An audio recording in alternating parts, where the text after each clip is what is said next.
አንድ አምላክ በሚሆን በአብ በወልድ በመንፈስ ቅዱስ ስም አምነን ሐሙስ የሚነበብ የአባታችን የአቡነ እስትንፋሰ ክርስቶስ ገድል ይህ ነው። ጸሎትና በረከቱ ከሁላችን ሕዝበ ክርስቲያንና ከሀገራችን ከኢትዮጵያ ከደብራችን ከመካነ ቅዱሳን ጋር ለዘላለሙ ጸንቶ ይኑር አሜን። የአባታችን የአቡነ እስትንፋሰ ክርስቶስን የገድሉን ጣዕም ትሰሙ ዘንድ የመጣችሁ የቤተ ክርስቲያን ልጆች የሆናችሁ ወንዶችና ሴቶች በሙሉ ፈጽማችሁ በዝነ ልቦናችሁ ስሙ፣ አድምጡ። ከዚህ በኋላ አባታችን አቡነ እስትንፋሰ ክርስቶስ ወደ ትግራይ ሀገር ከዘጠኙ ቅዱሳን በረከት ይቀበል ዘንድ ሄደ። ደብረ ዳሞ ደርሶ በትምህርተ መስቀል አማትቦ ያለ ገመድ ከደብረ ዳሞ ተራራ ላይ ወጣ። በተራራ ላይ 40 መዓልትና 40 ሌሊት በትጋት በመጾም ሳይቀመጥ ቆሞ እየጸለየ ሰነበተ። ከዚህ በኋላ አቡነ አረጋዊ አቡነ እስትንፋሰ ክርስቶስን ተገናኙ። ከዚያ እርስ በርሳቸው ሰላምታ ተሰጣተው የእግዚአብሔር ገናንነትና ተጋድሎ ያላቸው የመነኮሳት ተአምራትና ሃይማኖት ተጨዋወቱ። ሁለቱም አቡነ ዘበሰማያት ከጸለዩ በኋላ አቡነ አረጋዊ ተሰውሮ ወዳለበት ቦታ ተመልሶ ሄደ። አባታችን አቡነ እስትንፋሰ ክርስቶስ ወደ ደብረ አክሱም ሄዶ ጽዮንን ተሳለማት። ጽዮንም የልጄ የክርስቶስ እስትንፋሱ የሆንክ የከበርክ መናኝ ሆይ እንደምን አለህ አለችው። አባታችን አቡነ እስትንፋሰ ክርስቶስም የእግዚአብሔር የሕጉ ማደሪያ የሆን ጽዮን ሆይ ሊቀ ነቢያት ሙሴ በደብረ ሲና 40 መዓልትና 40 ሌሊት በጾመ ጊዜ ከእግዚአብሔር ዘንድ ለእኛ የወረድሽልን እኛን ለማዳን ለሙሴ ተሰጠሽ፣ ለአንቺ ሰላምታ ይገባሻል። ከዚህም በኋላ ወደ እኛ ወደ ኢትዮጵያ ምድር መጣሽ፣ ሕግና ስርዓት ከአንቺ ይወጣል እና ዛሬ ተገለጭልኝ ብሎ ጽዮንን አመሰገናት። በዚያን ጊዜ ተገልጻለት በማየቱ ደስ ተሰኘባት፣ እጅም ነሳት። እሷን አስመስሎ 2 ጽላትን እንደ ወልድ ልደት ምሳሌ 2 አድርጎ ቀረጸ። ከዚህ በኋላ ሄዶ አባ ጰንጠሌዎንን፣ አባ አሌፍን፣ አባ ጽህማን፣ አባ አፍሴን፣ አባ ገሪማን፣ አባ የማዕታን፣ አባ ጉባን፣ አባ ሊቃኖስን እጅ ነሳቸው። ከ9ኙ ቅዱሳንም ቡራኬ ተቀበለ። የገድላቸውን መጽሐፍ ከመልካቸው ጋር አነበበ፣ ጽፎም ያዘ። ከዚህ በኋላ ደብረ ቢዛን ሄዶ አቡነ ፊልጶስን አገኘ። ከእሱም ቡራኬ ተቀብሎ ከዚያ በኋላ ወደ አቡነ አብየ እግዚእ ገዳም ሄደ። ከአብየ እግዚእ ጋር ተገናኝቶ መንፈሳዊ ነገር ተጨዋወቱ። በዚያም ብዙ ቅዱሳንን አግኝቶ የእግዚአብሔር ምስጢር ከእነሱ ጋር ተጨዋወቱ። ዳግመኛም ወደ ድንጋይ ዋሻ ገብቶ ያለ መብልና ያለ መጠጥ 40 ሌሊት 40 መዓልት ቆየ። በብዙ መከራ ይፈትኑት ዘንድ አጋንንት ወደ እሱ መጡ። መላእክት እያጸኑት 10,000 10,000 1,000 1,000 እየሰገደ ናላው በአፍንጫው እስኪፈስ ድረስ ከዚያው ቆየ። በክብር ላይ ክብር በጸጋ ላይ ጸጋ ተጨመረለት። ከዚያ ተነስቶ የትግራይን አድባራትና ገዳማትን ይጎበኝ ዘንድ ሄዶ በሰሜን በኩል ወዳለችው ምድር ወደ ያሬድ ደብር ደርሶ የገድሉን መጽሐፍ ከአንቀጸ ብርሃን ጋር አነበበ። እመቤታችን ቅድስት ድንግል ማርያምም ከያሬድና ከልጅዋ ከወዳጇ ጋር ወደ እርሱ መጣች። ብዙ ተአምራትንም አደረገችለት። ከእርሱም ተምሮ ተባርኮ ሄደ። ከሞላ ውሃም በደረሰ ጊዜ በመስቀል ምልክት ያማትባል። አማትቦ በእግሩ እንደ ደረቅ እየረገጠ ይሻገራል። 5 አንበሶችና 5 ነብሮች ይከተሉታል። እነዚያም አንበሶችና ነብሮች የሚመገቡትን ባጡ ጊዜ ድንጋዩን ባርኮ ስጋ ያደርግላቸዋል። እነሱም ያንን ይመገባሉ። ለሰዎችም ሲርባቸው እንደዚሁ ድንጋዩን ባርኮ ምግብ ያደርግላቸዋል። ህብስትንም ከሰማይ ዮናኤል የተባለው መልአክ በአባታችን ጸሎት ያወርድላቸዋል። ከዚህም በኋላ ወደ ዋልድባ ምድር ደርሶ በዚያ በዋሻው ውስጥ እየጾመ ለገዳሙ እያገለገለ 4 ዓመት ቆየ። ከ4 ዓመት በኋላ ከአቡነ ሳሙኤል ጋር ተገናኘ። አቡነ ሳሙኤልም ያንተ ክፍል ይህ ነው ብሎ ቦታውን ነገረው። ከ4 ዓመት በኋላ አረጋውያን መነኮሳትን ተሰናበታቸው። እነርሱም መርቀውት የኢትዮጵያን ገዳማት ተዘዋውሮ እየጎበኘ ገዚም ወደሚባል ሀገር ደረሰ። ይኸውም ጎጃም ነው። በዚያ እያስተማረ እያጠመቀ የታመሙትን እየፈወሰ የዕውራንን ዓይን እያበራ ሙታንን እያስነሳ በዚያ ተቀመጠ። ተአምራትንም እያደረገ በጾምና በጸሎት የምታታቸውን እጽዋት የጥንቁልናቸውን ስራ ሻረባቸው። እነርሱም ምታታቸውን ጥለው ንስሐ ገቡ። አባታችን አቡነ እስትንፋሰ ክርስቶስም ባህር ውስጥ ገብቶ 9 ዓመት ለኢትዮጵያ ጸለየ። ከ9 ዓመት በኋላ ጌታችን ኢየሱስ ክርስቶስ ወደ እርሱ መጥቶ የመነኮሳት መጨረሻው ከመነኮሳት ሁሉ ብልጫ ያለ ወዳጄ እስትንፋሰ ክርስቶስ ሆይ ይህችን ሀገርና የኢትዮጵያን ሰዎች ምሬልሃለሁና ከዚህ ባህር ውጣ አለው። አቡነ እስትንፋሰ ክርስቶስም ከባህር ውስጥ ወጥቶ ተንበርክኮ ለጌታችን ሰገደ። ጌታችን ኢየሱስ ክርስቶስም የማረፊያ ቦታ የምትሆን ምስራቅ ወደምትሆን ወደ ዳውንት ሂድ፣ ዳግመኛም ዝክርህን የዘከረ ስምህን የጠራ የገድል መጽሐፍ የጻፈ ያጻፈ ገድልህን ያነበበ የተረጎመ የሰማውን እስከ 7 ትውልድ እምርልሃለሁ። ስለ ድካምህ ብዛት ኃጢአታቸውን ይቅር እላቸዋለሁ። ይህንን ብሎ በክብር በምስጋና ወደ ሰማይ አረገ። ከዚህ በኋላ የአባታችን የአቡነ እስትንፋሰ ክርስቶስ ዝና በንጉሱና በጳጳሱ በአባ ሲኖዳ ዘንድ ተሰማ። ከዚህ የተነሳ ንጉሱና ጳጳሱ አባ ሲኖዳ አባ አልፋኤልም ከይባባ መጥተው ከእርሱ ተባርከው በረከትም ተቀበሉ። ኤልሳዕ ከኤልያስ ለበረከት ትሆኑ ዘንድ መጠምጠሚያው እንደተቀበለ እንደዚሁ ከአባታችን ቡራኬን ተቀበሉ። ንጉሱም የመንግስቴን ቦታ አመልክተኝ ብሎ ጠየቀው። አቡነ እስትንፋሰ ክርስቶስም በመስቀሉ አመልክቶ በሰሜን በኩል እንጨት አለ፣ ከዚያ ሂደህ ኑር፣ አንተና ልጆች ለዘላለም በዚያ ትኖራላችሁ። አቡነ እስትንፋሰ ክርስቶስ ይህን ተናግሮ ለንጉሱ ጸሎት ጸለየ። ጳጳሱም ለአቡነ እስትንፋሰ ክርስቶስ ጸለየ። ንጉሱም ይሄድ ዘንድ ተነሳ።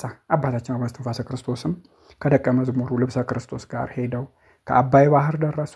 ባህሩም ወዲያና ወዲህ ተከፍሎ እንደ ግድግዳ ቀጥ ብሎ ቆመላቸው። እነሱም በደረቅ ተሻገሩ። በተሻገሩም ጊዜ ፀሐይ ልትገባ ደረሰች። አቡነ እስትንፋሰ ክርስቶስም እጅግ ጸልዮ አለቀሰ። በጌታዬ በኢየሱስ ክርስቶስ ስም አውግዤሻለሁና ለመስፍን ኢያሱ በገባኦን እንደቆምሽ አሁንም ቀጥ ብለሽ ቁሚ አላት። ፀሐይም ወደ ኋላ ተመልሳ እንደ አቡነ እስትንፋሰ ክርስቶስ ቃል ቆመች። አባታችንም በብርሃን ሰረገላ በወጣ በ17 ዓመቱ ደብረ አስጋጅ ገባ። ፀሐይም እስትንፋሰ ክርስቶስ ሆይ እገባ ዘንድ ፍታኝ አለችው። እግዚአብሔር ይፍታሽ ባላት ጊዜ ገባች። አባታችንም ይህቺ ለዘላለም ማረፊያዬ ናት፣ መርጫታለሁና በእርሷ እኖራለሁ አለ። 6ቱ መነኮሳትም ከእርሱ ጋር ገቡ። እነርሱም የገዳመ ግሽቅ አቡነ መልክዓ ክርስቶስ፣ 2ኛ የጸበለ ጎልገዳም አቡነ አካለ ክርስቶስ፣ 3ኛ ዘመለኮተ ሥላሴ፣ 4ኛ የደብረ ድህርት አባ ቴዎጎሎስ፣ 5ኛ አባ ስነ ድንግል፣ 6ኛ የገዳመ ዘጋ አቡነ አካለ ክርስቶስ ናቸው። በዳውንት ሀገርም 17 ገዳማት በአቡነ እስትንፋሰ ክርስቶስ እጅ በዚያን ወራት ቀኑ። እድሜው ወደ 33 ዓመት ዘመን በሆነ ጊዜ ወደ ደብረ ድባ አበምኔት መጥቶ ሚያዝያ 9 ቀን ምንኩስና ተቀበለ። በዚያች ዕለት ቆብንና አስኬማን፣ ቅናትን፣ ቀሚስን፣ መታጠቂያን፣ መስቀልን፣ በትርን፣ ጭራን፣ ስዕልን እነዚህንም ተቀበለ። እነዚህን ከተቀበለ በኋላ ቆሞ ሲጸልይ ዋለ። ያለ ሥጋው ደሙ ምንም አልቀመሰም። የፍጹማን መነኮሳት አብነት የሚሆን አባታችን ጻድቁ አቡነ እስትንፋሰ ክርስቶስም ያችን ገዳም ደብረ ቀርሜሎስ ደብረ ኤልድባ ብሎ ሰየማት። በዚያ ድንጋይ ፈልፍሎ ዋሻ አዘጋጅቶ ሉቃስ የሳላት ከግብፅ የወጣች ከልጇ ከወዳጇ ጋር የተሳለች የእመቤታችንን ስዕል በዚያ አስገብቶ እርሱም ገብቶ የዋሻዋን ደጅ ዘጋ። ያለ ደቀ መዝሙሩ ልብሰ ክርስቶስ ከሌላ ሰው ጋር አይገናኙም። በውስጧም በጾምና በጸሎት በስግደትና ሌሊት በትጋት በትህርምት በረሃብ በጽም በእርቃን በድህነት ስጋን በማድከም ጽሙድ እንደ በሬ ቅኑት እንደ ገበሬ ሆኖ ኖረ። እነዚህም 10 መልካም ምግባራት ይባላሉ። በዚያም ቦታ ብዙ ተአምራትና ድንቅ ስራን አደረገ። በአንዲት ቀን ጸሎት ጸልዮ 240 ሺህ ነፍሳትን በየሰዓቱ ከሲኦል ያወጣ ጀመር። ጸሎቱና በረከቱ ከሁላችን ጋር ይሁን። ከዚህ በኋላ አንድ አምላክ በሚሆን በአብ በወልድ በመንፈስ ቅዱስ ስም ይህን ጸሎት በእግዚአብሔር አጋዥነት እንጀምራለን ይላል። ኃጢአትን የምታስተሰሪ ንስሐን የምትቀበል በደልን ይቅር የምትል ለኃጥአን ተስፋ የአብ የባህሪ ልጁን የሕይወት ቃል የዓለምን ኃጢአት የምታስተሰሪ የካህናት አለቃ ጌታዬ ኢየሱስ ክርስቶስ ሆይ የእኔን ኃጢአትና የወገኖችን ኃጢአት ይቅር በለን። ጸሎትና ልመና ወደ እግዚአብሔር ምልጃ ለነፍስና ለሥጋ የሚጠቅም ነው። በሕይወተ ሥጋ ያሉ ሰዎች ይህንን ጸሎት በሚጸልዩበት ጊዜ አባቶቻቸውን፣ እናቶቻቸውን፣ ዘመዶቻቸውን፣ ወዳጆቻቸውን በአንዲት ጊዜ ከሲኦል ያስወጡበታል። የሾህ አክሊል ጎንጉነው ያቀዳጁሽ የጌታችን የመድኃኒታችን የኢየሱስ ክርስቶስ ራስ ሆይ ለአንቺ ሰላምታ ይገባሻል። ስጋችንን ለማንጻትና ነፍሳችንን ለመቀደስ እስከ መመታት ደርሰሽ ንጹሕ ደምን አፈሰሽ። እገሌን ማርልኝ ያለ ስም ይጠራል። አባታችን ወይም በሉ ሰይጣን የተፋውን የኃጢአት ምራቅ ከኛ ለማስወገድ ስለኛ አይሁድ እርኩስ ምራቃቸውን የተፋብሽ የዓለም ቤዛ የመድኃኒታችን የኢየሱስ ክርስቶስ የከበርሽ ፊት ሆይ ለአንቺ ሰላምታ ይገባሻል። ዛሬም የኔን ኃጢአት አስወግጂ። አባታችን ሆይ በሉ አላዋቂ በሆኑ በሰቃልያን አይሁድ እጅ በጥፊ የተመታችሁ የዓለም ቤዛ የመድኃኒታችን የኢየሱስ ክርስቶስ ጉንጮች ሆይ ለእናንተ ሰላምታ ይገባችኋል። በእናንተ ምክንያት ፈጽሞ የተዘጋ ገነት ተከፈተ፣ እንዲሁ የልቦናዬ በር ፈጽሞ ይከፈትልኝ። አባታችን ሆይ በሉ የነፍሳችንን የስጋችንን መድኃኒት ሰጭን ዘንድ የመረረ ሐሞትና ከርቤን ትጠጪ ዘንድ የወደድሽ የዓለም ቤዛ የመድኃኒታችን የኢየሱስ ክርስቶስ የከበርሽና ከፍ ከፍ ያልሽ ክንድ ሆይ ለአንቺ ሰላምታ ይገባሻል። ሁላችን የእጅሽ ፍጥረቶች ነንና የኃጢአታችንን ሸክም ተሸከሚልን፣ የበደላችንን ሸክም አቅልልልን። አባታችን ሆይ በሉ። ስለ እኛ በአደባባይ የሞት መስቀልን የተሸከምሽ የዓለም ቤዛ የመድኃኒታችን የኢየሱስ ክርስቶስ የከበርሽና ከፍ ከፍ ያልሽ ክንድ ሆይ ለአንቺ ሰላምታ ይገባሻል። ሁላችን የእጅሽ ፍጥረቶች ነንና የኃጢአታችንን ሸክም ተሸከሚልን፣ የበደላችንን ሸክም አቅልልልን። አባታችን ሆይ በሉ። ስለኛ ስለ ፍጥረቶችሽ የመስቀል ግንድ የተላከብሽ የዓለም ቤዛ የመድኃኒታችን የኢየሱስ ክርስቶስ ልዩ የሆንሽ ጀርባ ሆይ ለአንቺ ሰላምታ ይገባሻል። ዛሬም የኃጢአትን ግንድ ለኪልኝ። አባታችን ሆይ በሉ። የተረገሙ አይሁድ በችንካር የቸነክሩት ዘንድ የወደድሽ የመድኃኒታችን የፈጣሪያችን የኢየሱስ ክርስቶስ የከበርሽ ቀኝ እጅ ሆይ ለአንቺ ሰላምታ ይገባሻል። እንደዚሁ በስንፍና የሰራሁትን በደሌን አጥፊልኝ። አባታችን ሆይ በሉ። አስቀድመሽ ስለ በደላችን ከሃዲያን አይሁድ በችንካር የቸነክሩት ዘንድ የወደድሽ ያለመለወጥ ፍጹም እግዚአብሔር ፍጹም ሰው የሚሆን የመድኃኒታችን የፈጣሪያችን የኢየሱስ ክርስቶስ የከበርሽ ግራ እጅ ሆይ ለአንቺ ሰላምታ ይገባሻል። እንደዚሁ የእኔን በደል ቸንክሪ፣ የሞት ችንካር ከሚሆን ከዲያብሎስ አድኝኝ። አባታችን ሆይ በሉ። ስለ ኃጢአታችን ክፉዎች አይሁድ የቸነክሩሽ ዘንድ ፈጽሞ ያሰሩሽ የፈጣሪያችን የመድኃኒታችን የኢየሱስ ክርስቶስ የከበርሽ ቀኝ እግር ሆይ ለአንቺ ሰላምታ ይገባሻል። እንደዚሁ ኃጢአቴን አስተሰርይልኝ። አባታችን ሆይ በሉ። በእውነት የታመነ እውነተኛ ቅን ንጉሥ የሚሆን የዓለም ቤዛ የመድኃኒታችን የኢየሱስ ክርስቶስ የከበርሽ ግራ እግር ሆይ ለአንቺ ሰላምታ ይገባሻል። ያለ በደል በቅዱስ መስቀል ላይ የተቸነከርሽ እንዲሁ ኃጢአቴን ቸንክሪልኝ፣ የበደሌን መጽሐፍ ደምስሽልኝ። አባታችን ሆይ በሉ።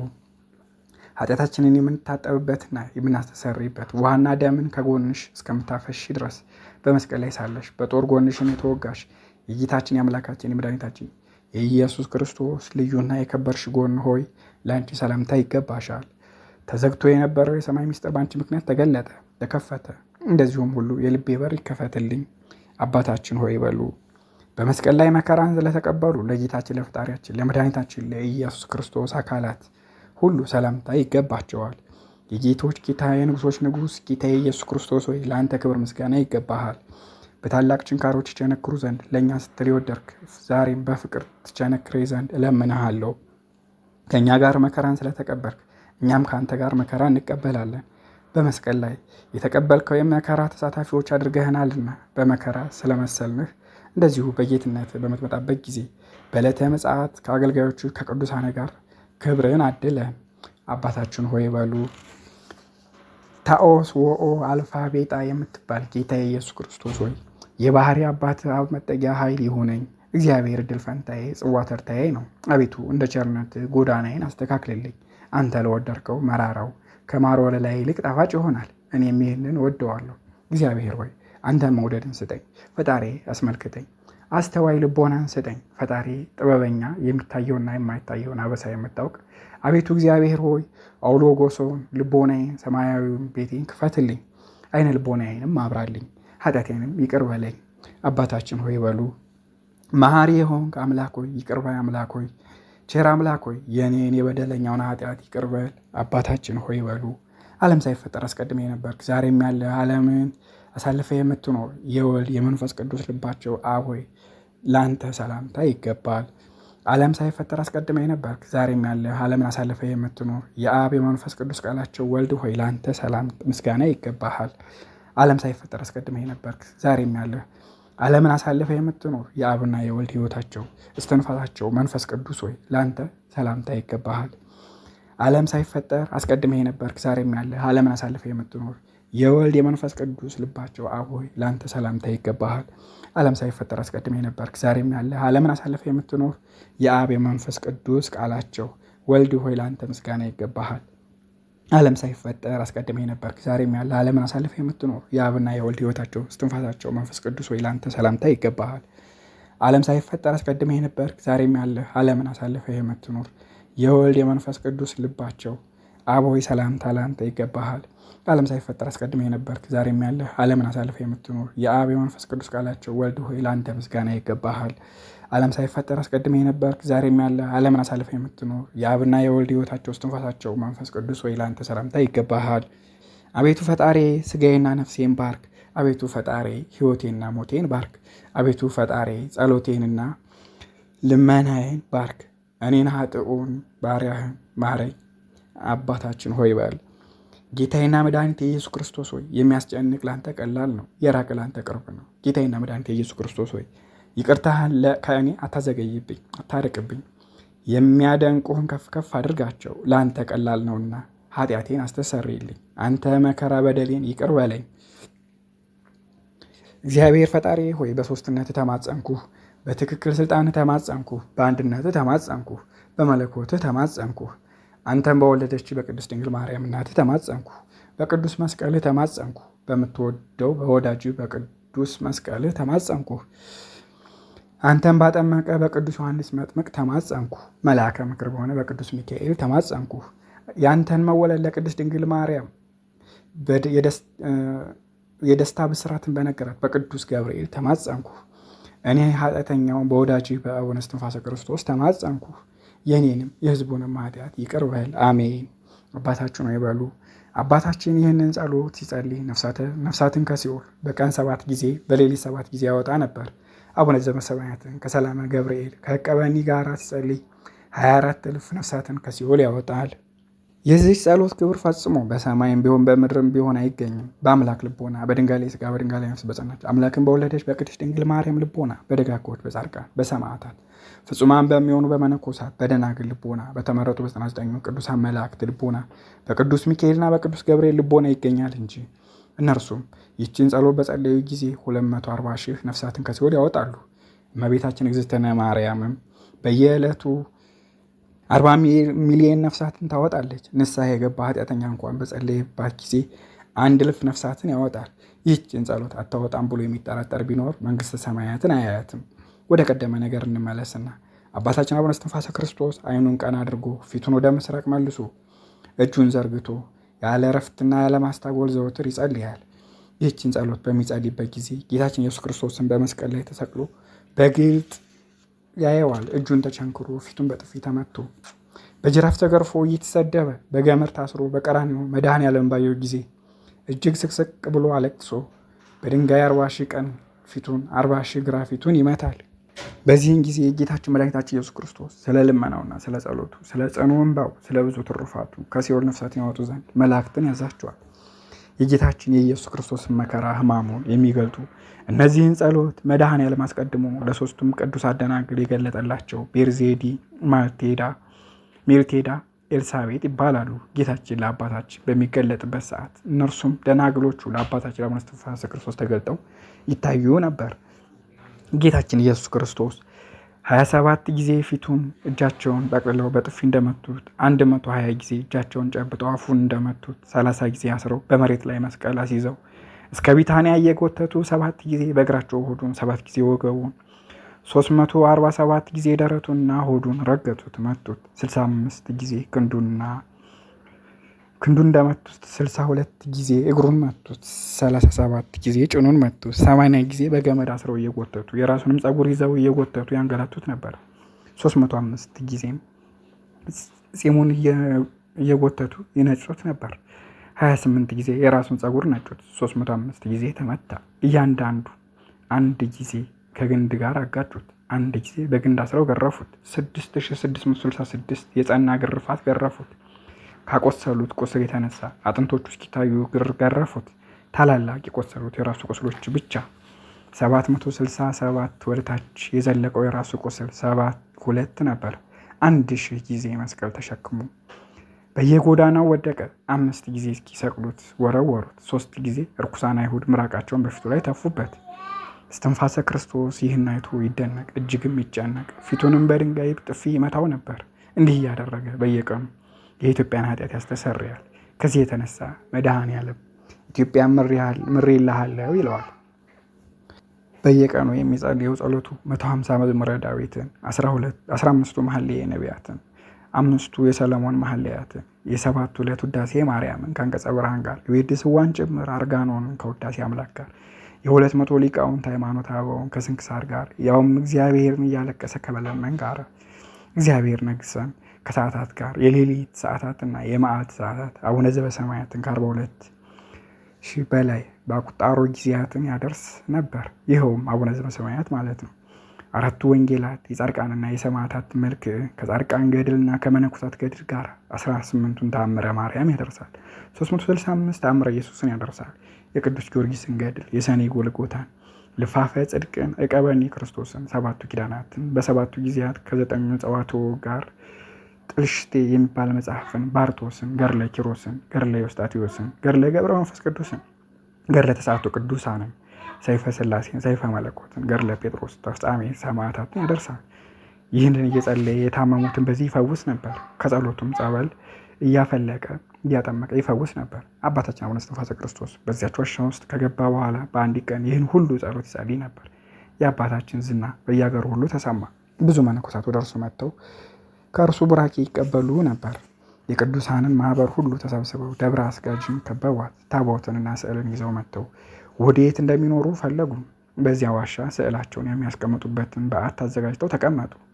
በቀርሜሎስ ደብር 7 ዓመት በተድላ በደስታ የአባታቸውን ዜና ነገሩና ዜና ገድሉ፣ ዜና ተአምራቱ በዳውንት ሀገርና በሀገሩ ሁሉ ወደ ታች ወደ ላይም ባለው ሀገር በዋርላና በሮሃ አውራጃ ተሰማ።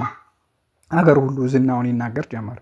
እርሱም ከአማራ ሳይንት እስከ ጠሽት እስከ በጌ ምድር ተሰምቶ እርሱም ያለበትን ደጅ ተሳልመው ከደዌያቸው ይፈወሱ ዘንድ ይመጣሉ።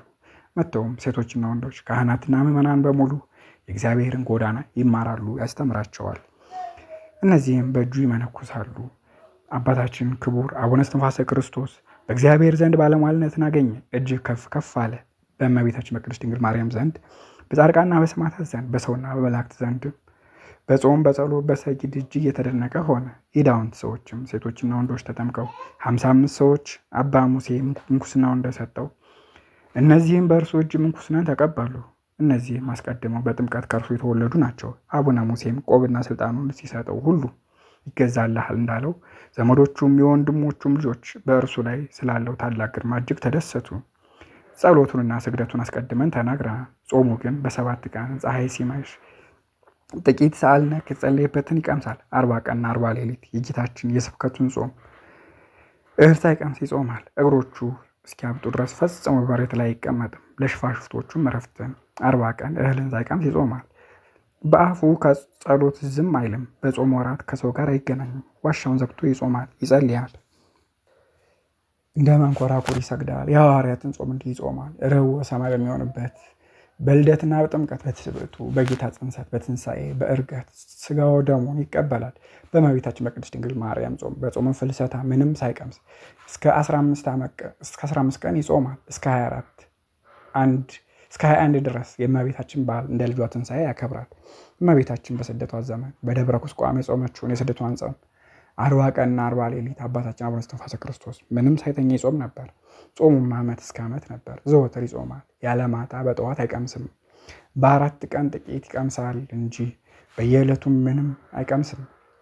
ከዚህ በኋላ ሕግንና ቀኖና ስርዓትን ከአበው ስርዓት አውጥቶ ሰራ፣ ደነገገ። የሰራውም ስርዓት አባታችን አቡነ እስትንፋሰ ክርስቶስ በዚህ ደብር ቅዱስ መንጫጫት፣ መጮህ፣ መሳቅ፣ ዋዛ ፈዘዛም ማውራት አይኖር። ይህን ያደረገ ሰው ቢኖር ጮሆ የተጣራ ቢኖር በቀኑና 8 ቀን ይጾም፣ በየቀኑ 200 ይስገድ ይላል።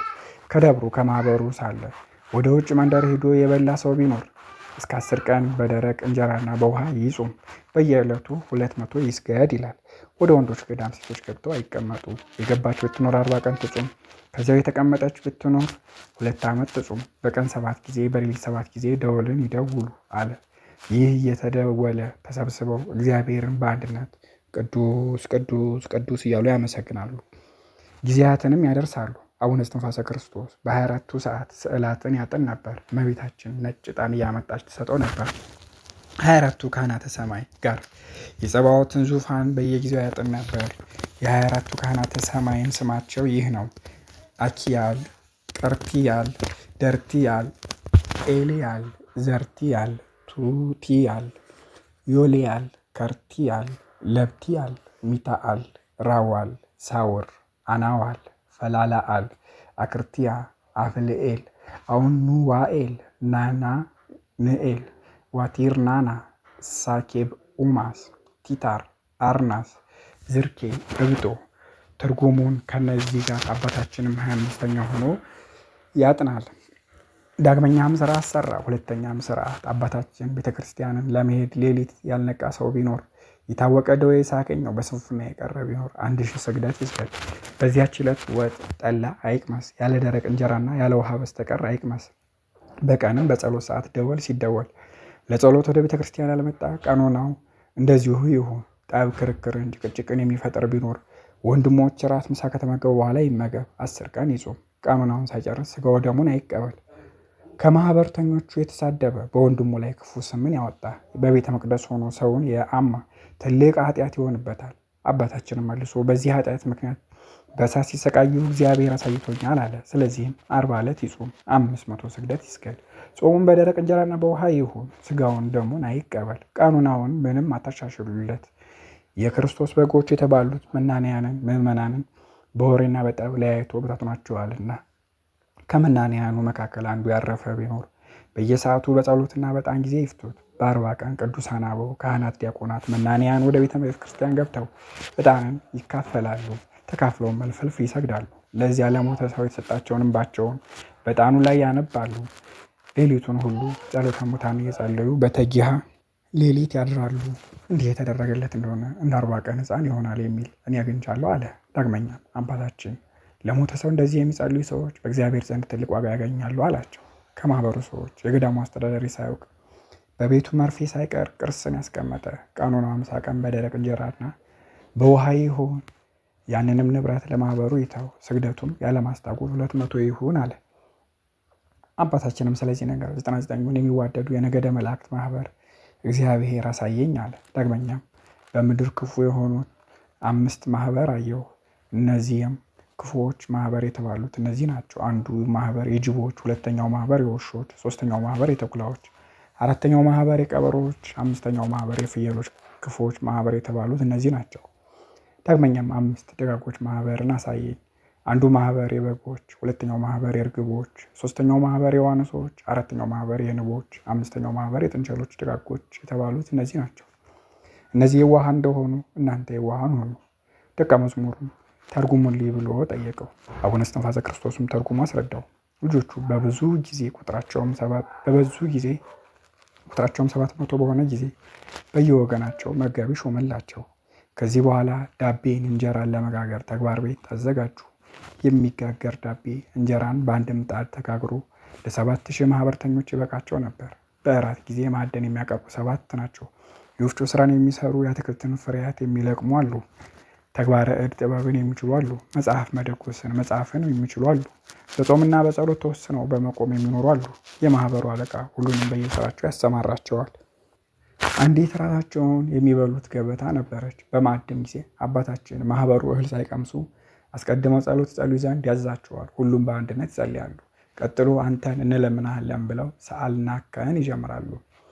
ከዚያ በኋላ በስመ አብ ወወልድ ወመንፈስ ቅዱስ አሐዱ አምላክ ብሎ ሰአልናከን ይጸልያል። መሐሪ አምላካችን አንተን እንለምናሃለን። ፈጣሪ ሆይ አንተን እንለምናሃለን።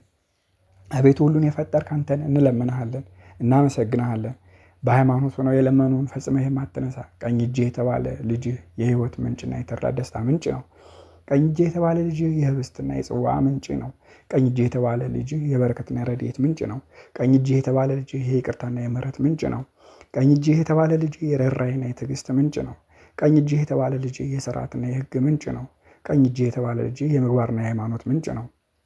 ቀኝ እጅህ የተባለ ልጅህ የጾምና የጸሎት ምንጭ ነው። ቀኝ እጅህ የተባለ ልጅህ የንስሐና የይቅርታ ምንጭ ነው። አቤቱ ፈጣሪያችን ክርስቶስ ሆይ በሰማያውያን መላእክትና በምድራውያን ጻድቃን ሰማዕታት በረከት ባርከን። አቤቱ ፈጣሪያችን ክርስቶስ ሆይ በሰማያውያን መላእክትና በምድራውያን ጻድቃን ሰማዕታት በረከት ባርከን። አቤቱ ፈጣሪያችን ክርስቶስ ሆይ በሰማያውያን መላእክትና በምድራውያን ጻድቃን ሰማዕታት በረከት ባርከን። አቤቱ ፈጣሪያችን ክርስቶስ ሆይ ትጉሃን በሚሆኑ በመላእክት በረከት ባርከን። አቤቱ ፈጣሪያችን ክርስቶስ ሆይ የብርሃን መንበርን በሚሸከሙ በ40ቱ እንስሳ በረከት ባርከን። አቤቱ ክርስቶስ ሆይ በተመረጡ በ24ቱ ካህናተ ሰማይ በረከት ባርከን። አቤቱ ክርስቶስ ሆይ በሚካኤልና በገብርኤል በረከት ባርከን። አቤቱ ክርስቶስ ሆይ በኪሩቤልና በሱራፌል በረከት ባርከን።